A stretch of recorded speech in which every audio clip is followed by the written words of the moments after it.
Joining us now on the Deseret First Credit Union Hotline is one of our good friends, quarterbacks coach at BYU, Jason Beck. Jason, welcome back, man. Hey, great to be on with you guys. Just glad Jerem's not in today. That makes it a lot better experience. Oh, wow. I love it when shots are taken at Jason Beck now, Dennis Pitta, Brian Logan. Yeah, let's just keep it rolling. Jason, I put in the official plug for you on the show last time you were on to get a raise. Has that come through for you, or do I need to do some more lobbying? Yeah, I haven't heard anything yet. So. What in the world, man? Yeah, you know. All right. Okay, I'll let Bronco know. We're supposed to talk to Bronco on Friday, so I'll follow up on that. Hey, as you look at the Missouri game, and I know we're spinning it forward to Fresno State, but there are always teaching moments that you have with your quarterbacks. So what was the number one item on the agenda when you started the teaching moments with your quarterback, Tanner Mangum, after Missouri?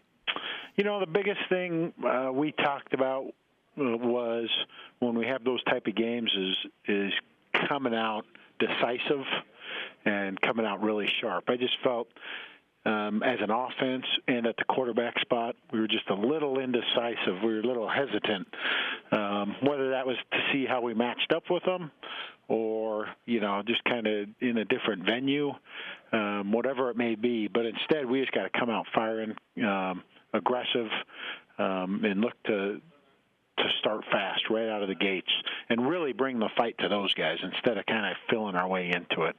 And so that first series, you know, I kind of felt that was the case.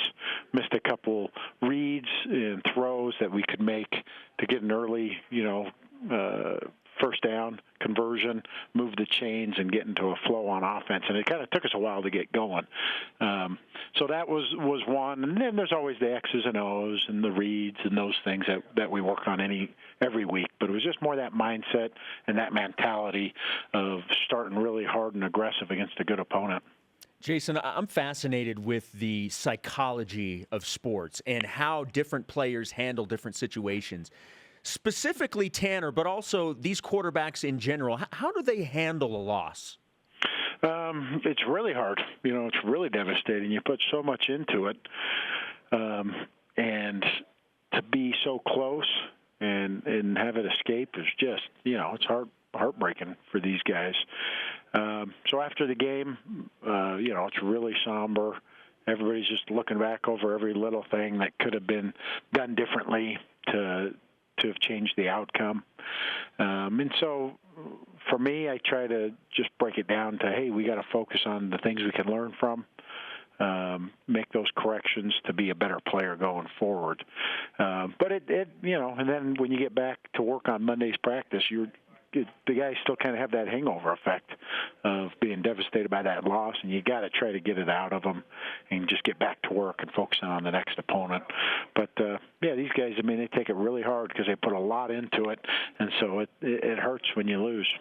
Follow him at Coach_Beck7 on the Twitter machine. Jason Beck, former BYU quarterback, and now quarterbacks coach with us on BYU Sports Nation.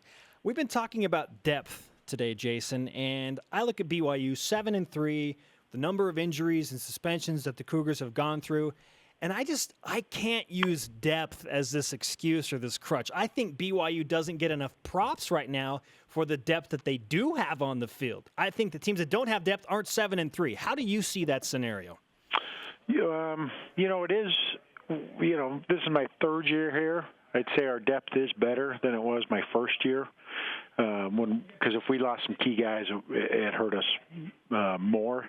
Right now, the feeling is, to me personally, that we have depth at certain positions, but then at other spots, you know, if we lost the guy, it's going to be a big drop-off. But that's everywhere. I mean, everybody has, you know, guys are a backup for a reason, and so when something happens, there's going to be a little drop-off, whether it's talent or whether it's experience, you know, with it being a younger player.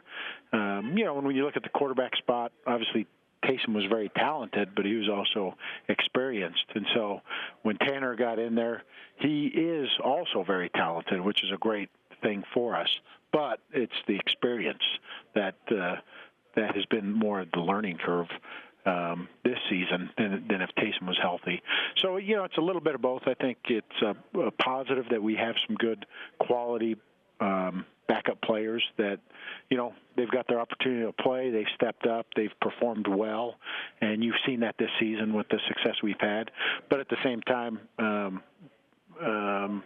when you have those injuries, you're not going to be as good overall of a team as you could have been if you did stay healthy.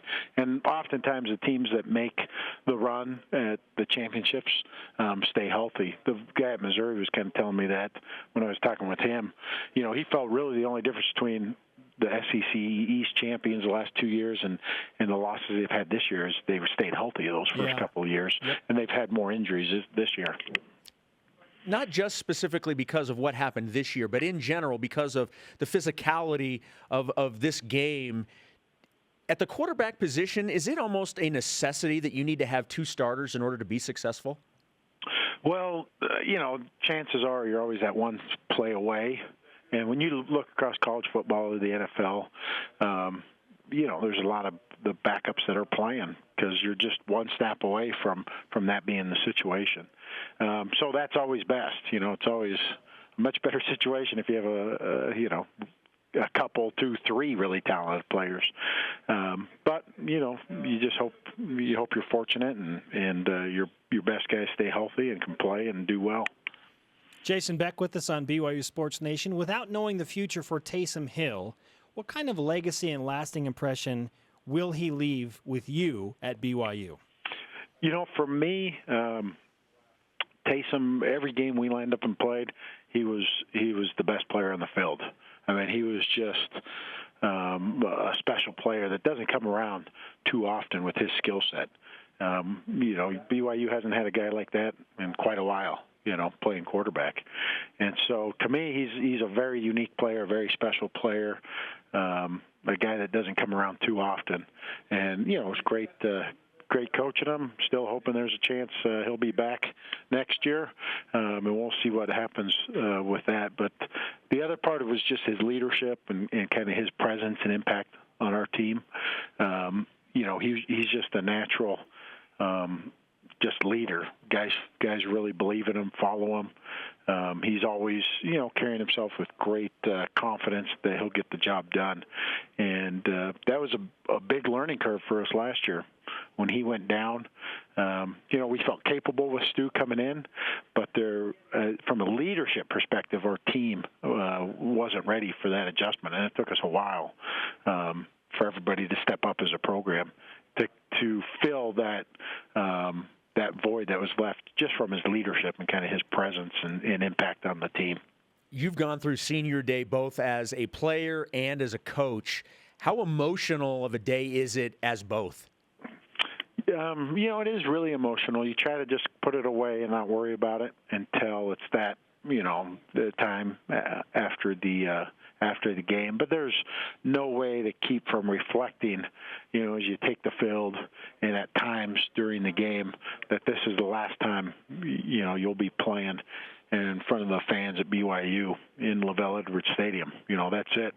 Your time's done. And so whenever that thought enters in, it's going to bring up quite a few emotions because it is such a, this is what these guys train for and work so hard for. They invest a significant amount of their time and energy into playing football and representing BYU. And so it's a really emotional day for them, as well as that last game, that bowl game that for a lot of times it's the last time guys go on the field. And so it's a really emotional time for the players, for the coaches, and for the teammates, who train and practice and go to battle with those guys every day. So, you want to enjoy it. You want to take it in, make the most of it, but at the same time, focus on the work at hand and playing hard and playing well.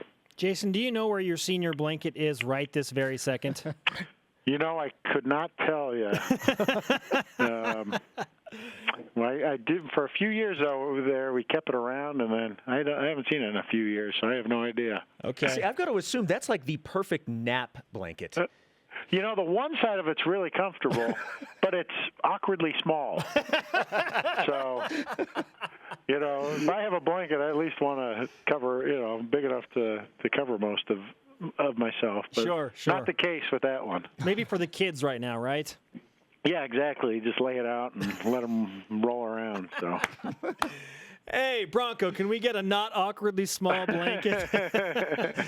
Really good stuff. Hey, Jason, always good to talk to you, man. Hey, great to be on and talking with you guys. Jason Beck on the Deseret First Credit Union Hotline. Deseret First, your values, your timeline, your financial future. I love the insight. And I don't want to call it unfiltered, but I kind of feel like it is. Like, he tells us so much. He's so real to the situation. A lot of coaches aren't that way.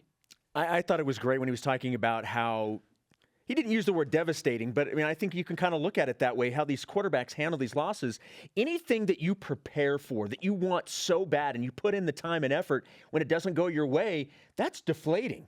And I thought it was interesting how he said these guys take it really, really hard. And even on a Monday, you're still fighting some of those feelings. Hey, you know what? I just want to go ahead and say that having two really good quarterbacks in your arsenal is a good problem to have. And you heard him say, we're hoping there's a chance Taysom Hill will come back next year.